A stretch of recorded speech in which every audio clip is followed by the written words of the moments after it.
एक दिन गौतम बुद्ध अकेले ही भ्रमण कर रहे थे। एक व्यक्ति को बहुत ही दुखी और परेशान देखकर उन्होंने पूछा, क्यों भाई, क्या बात है? वह बोला, मैं बहुत ही गरीब हूँ और मेरे पास कुछ भी नहीं है। कुछ भी नहीं है? बुद्ध ने आश्चर्य से पूछा, तुम सच नहीं बोल रहे हो? नहीं, मैं आपसे ठीक कहता हूँ, मैं सचमुच में बहुत ज़्यादा गरीब हूँ और मेरे पास कुछ भी नहीं है। अच्छा, तो तुम एक काम करो, बुद्ध ने कहा, तुम्हारे पास 2 कान हैं, एक कान काटकर मुझे दे दो, मैं इसके बदले में 1000 सोने के सिक्के दूंगा। नहीं, मैं अपना कान नहीं दे सकता। तो अपनी 2 आँखों में से एक आँख ही दे दो, इसके बदले मैं तुम्हें 5000 सोने के सिक्के दे सकता हूँ। नहीं, मैं ऐसा भी नहीं कर सकता। अच्छा, तो एक हाथ ही दे दो 10,000 सिक्कों के बदले। जी नहीं, यह नहीं हो सकता। तब बुद्ध ने कहा, फिर तुम कैसे कहते हो कि तुम्हारे पास कुछ भी नहीं है? तुम्हारे पास 1 दूने 2 यानी 2000 से ज़्यादा के कान हैं, 5 दूने 10 यानी 10,000 से ज़्यादा सोने के सिक्कों की आँखें हैं और 10 दूने 20 यानी 20,000 से ज़्यादा सिक्कों के हाथ हैं। जब कान, आँख और हाथ का इतना मूल्य है तो पूरे शरीर का जाने कितना होगा? व्यक्ति चुप हो गया। बुद्ध ने कहा, देखो, तुम्हारे पास कितनी बड़ी दौलत है। जिसके पास अच्छी अच्छी बातें सुनने के लिए कान हों, अच्छी अच्छी चीज़ें देखने के लिए आँखें हों और अच्छे अच्छे काम करने के लिए हाथ हों, भला उससे बढ़कर धनी और कौन हो सकता है? धन तो कोई भी इंसान इन सारी चीज़ों का सही उपयोग करके कमा सकता है, पर ये सारी चीज़ें होना दुनिया का सबसे बड़ा धन है। एक व्यक्ति जो किसी के साथ बुरा नहीं करता, जानबूझकर किसी को दुख नहीं पहुंचाता, जरूरत पड़ने पर लोगों की मदद करता है, अपनी सामर्थ्य अनुसार गरीबों को दान देता है, पूरी श्रद्धा से पूजा पाठ इत्यादि भी करता है। लेकिन जब ऐसे व्यक्ति के साथ कोई अनहोनी, बड़ी दुर्घटना, अन्याय या कुछ गलत होता है तो लोगों के मन में सिर्फ एक ही प्रश्न उठता है कि अच्छे लोगों के साथ ही बुरा क्यों होता है। तो आज हम इस प्रश्न का उत्तर जानने की कोशिश करेंगे गौतम बुद्ध के जीवन से जुड़ी एक कहानी के माध्यम से। गौतम बुद्ध के समय में उनका एक अनुयायी हुआ जिसका नाम था महाकाल। महाकाल सच में एक बहुत ही अच्छा और धार्मिक व्यक्ति था। वह लोगों की मदद करता, गरीबों को दान देता, किसी के साथ अन्याय नहीं करता और बुद्ध द्वारा बताए गए पंचशीलों का पालन करता। शीलों का पालन अर्थात हत्या नहीं करना, चोरी नहीं करना, व्यभिचार नहीं करना, झूठ नहीं बोलना और नशा नहीं करना। इसके साथ ही वह बुद्ध द्वारा बताए गए ध्यान और साधना का अभ्यास भी करता। वह हर पूर्णिमा और अमावस्या को बौद्ध आश्रम में होने वाले उपोषण में हिस्सा लेता और पूरी रात बुद्ध के प्रवचन सुनता। ऐसे ही एक अमावस्या के दिन उसने उपोषण किया और रात को बुद्ध के प्रवचन सुनने लगा। भोर सवेरे जब बुद्ध के प्रवचन समाप्त हुए तो आश्रम से निकलकर वह पास के ही तालाब में नहाने के लिए चला गया। उसी रात उस गांव में कुछ चोर एक घर में चोरी करने के लिए घुसे हुए थे। जब वो चोरी करके भाग रहे थे तो गलती से एक चोर का पैर बर्तनों से टकरा गया और बर्तनों की आवाज़ से घर के लोग जाग गए। चारों तरफ हल्ला मच गया कि गांव में चोर घुसे हैं। मोहल्ले भर के लोगों ने चोरों का पीछा करना शुरू कर दिया। कुछ देर तक तो चोर गहने जेवरात की पोटली लेकर भागते रहे, लेकिन जब उन्हें महसूस हो गया कि अब बचना संभव नहीं है, पकड़े जाएंगे, तो तालाब के पास से जाते हुए चोरों ने सारे गहने जेवरात महाकाल के कपड़ों के पास फेंक दिए और वहां से भाग गए। जब लोग वहां पहुंचे तो उन्होंने देखा कि चोरी का सारा सामान तो इस व्यक्ति के कपड़ों के पास पड़ा हुआ है। सभी लोगों ने महाकाल को ही चोर समझ लिया और तालाब से बाहर निकालकर उसे मारना शुरू कर दिया।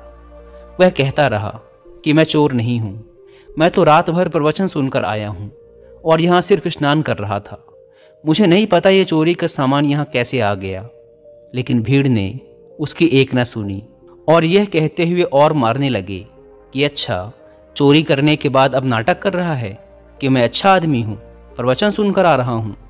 गुस्साई भीड़ ने उसे इतनी बेरहमी से पीटा कि उसकी मौत हो गई और उस मृत महाकाल के शरीर को वहीं छोड़कर लोग अपने अपने घर चले गए। सुबह जब आश्रम के कुछ शिष्य तालाब में पानी लेने के लिए आए तो उन्होंने महाकाल के मृत शरीर को तालाब के पास पड़ा देखा। पूछने पर पता चला कि चोरी के आरोप में लोगों ने महाकाल को पीट पीट कर मार दिया। शिष्यों ने बुद्ध के पास जाकर ये दुखद खबर सुनाई कि बेचारे उपासक महाकाल को लोगों ने मार दिया। उसे उस गलती की सजा मिली जो उसने की भी नहीं थी। बुद्ध शिष्यों के द्वारा की जा रही अलग अलग बातों को बस ध्यानपूर्वक सुन रहे थे। तभी उनमें से एक शिष्य ने बुद्ध से पूछ ही लिया, बुद्ध, ये बात तो आप भी जानते हैं कि महाकाल कितना अच्छा इंसान था। उसने कभी किसी के साथ कुछ गलत नहीं किया, फिर उसके साथ ही इतना गलत क्यों हुआ? बुद्ध ने कहा, महाकाल इस जन्म में तो अच्छा था, लेकिन आज जो भी उसके साथ हुआ ये उसी के कर्मों का फल है जो उसने पूर्व जन्म में किए थे। अपने पिछले जन्म में महाकाल वाराणसी के राजा के यहाँ एक राज अधिकारी था। वाराणसी के पास एक बड़ा सा व्यावसायिक गांव था जहां पर पहुंचने के लिए एक जंगल को पार करना पड़ता था। लेकिन उस जंगल में कुछ लुटेरे रहते थे जो कि वहां से गुजरने वाले राहगीरों और छोटे व्यापारियों के सामानों को लूट लिया करते थे। व्यापारियों ने वाराणसी के राजा से अपनी सुरक्षा की गुहार लगाई तो वाराणसी के राजा ने अपने उस राज अधिकारी को कुछ सैनिकों के साथ व्यापारियों से कुछ धन लेकर उन्हें जंगल पार कराने के काम पर नियुक्त कर दिया। राज अधिकारी महाकाल भी अपने काम को पूरी ईमानदारी से कर रहा था। वह लोगों से कुछ धन लेता और अपने सैनिक भेजकर उन्हें सुरक्षित जंगल पार करवा देता। एक शाम पति पत्नी का एक जोड़ा अपनी छोटी सी बैलगाड़ी में बैठकर राज अधिकारी के पास आता है और धन के बदले उन्हें सुरक्षित जंगल पार करवाने के लिए कहता है। लेकिन राज अधिकारी ये कहते हुए उन्हें मना कर देता है कि अभी जल्द ही रात होने वाली है, इसीलिए वो उनकी और अपने सैनिकों की जान खतरे में नहीं डाल सकता। उन्हें जंगल पार करने के लिए सुबह तक का इंतजार करना पड़ेगा। वो पति पत्नी बहुत आग्रह करते रहे कि अभी रात होने में बहुत समय है, वो उन्हें जंगल पार करा दे, लेकिन राज अधिकारी नहीं मानता और उन्हें सलाह देता है कि वो रात भर यहीं रुके। उनके रहने और खाने की व्यवस्था वो खुद करवाएगा। पति पत्नी को मजबूरन उस राज अधिकारी की बात माननी पड़ती है। असल में उस राहगीर की पत्नी बहुत सुंदर थी, जिसे देखकर राज अधिकारी उस पर मोहित हो गया था। उस पर काम वासना हावी हो जाती है और जब व्यक्ति पर काम वासना हावी हो जाती है तो उसे सही गलत कुछ समझ नहीं आता। वह आसक्ति की आग में जलकर अंधा हो जाता है और यही उस राज अधिकारी के साथ भी हुआ। उसने उन दोनों पति पत्नी के रहने और खाने की व्यवस्था तो कर दी, लेकिन साथ ही वह उसकी पत्नी को पाने की तरकीबें सोचने लगा। उसे एक तरीका सूझा। उसके पास एक बड़ा सा हीरा था। उसने उस हीरे को रात में चुपके से उस आदमी के बैलगाड़ी के सामान में छुपा दिया और सुबह होते ही हल्ला मचा दिया कि उसका कीमती हीरा किसी ने चोरी कर लिया है। उसने अपने सैनिकों को आदेश दिया कि हर एक व्यक्ति की सामान की तलाशी लेने के बाद ही उसे आगे जाने दिया जाए। सैनिकों ने तलाशी ली तो योजना के अनुसार हीरा उस पति पत्नी की बैलगाड़ी के सामान में छुपा मिला। राज अधिकारी उस व्यक्ति को सभी के सामने यह कहते हुए पीटने लगा कि मैंने तेरे रहने और खाने की व्यवस्था की और तूने मेरे ही साथ गद्दारी की। उसके साथ उसके सैनिक भी उस आदमी को पीटने लगे और पीटते पीटते उस व्यक्ति की वही मौत हो गई। बाद में राज अधिकारी ने अपने रुतबे और दौलत के दम पर उस स्त्री को अपनी पत्नी बना लिया, क्योंकि पिछले जन्म में महाकाल ने सिर्फ उस स्त्री को प्राप्त करने के लिए उसके पति पर झूठा आरोप लगाकर बेवजह उसकी निर्मम हत्या कर दी थी।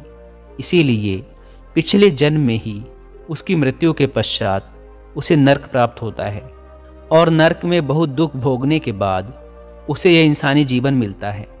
लेकिन इस जीवन में भी उसके पिछले कर्म उसका पीछा नहीं छोड़ते और उसके साथ भी वैसा ही होता है जैसा उसने उस स्त्री के पति के साथ किया था। महाकाल को उस चोरी की सज़ा मिलती है जो उसने की भी नहीं थी। उसने इस जन्म में तो अच्छे कर्म किए थे, लेकिन उसके पिछले जन्म के बुरे कर्मों की वजह से आज उसकी ये दुर्गति हुई है। बुद्ध ने आगे कहा, तो भिक्षुओं, अगर इस जन्म में किसी अच्छे व्यक्ति के साथ बुरा होता है तो ये उसके पुराने जन्मों के पाप ही होते हैं, जिनका फल उसे इस जन्म में भुगतना पड़ रहा है। इसीलिए मैं तुमसे कहता हूँ कि अपने आज के कर्मों को सुधारो, ताकि तुम्हारे आने वाले जन्म भी सुधर जाएं।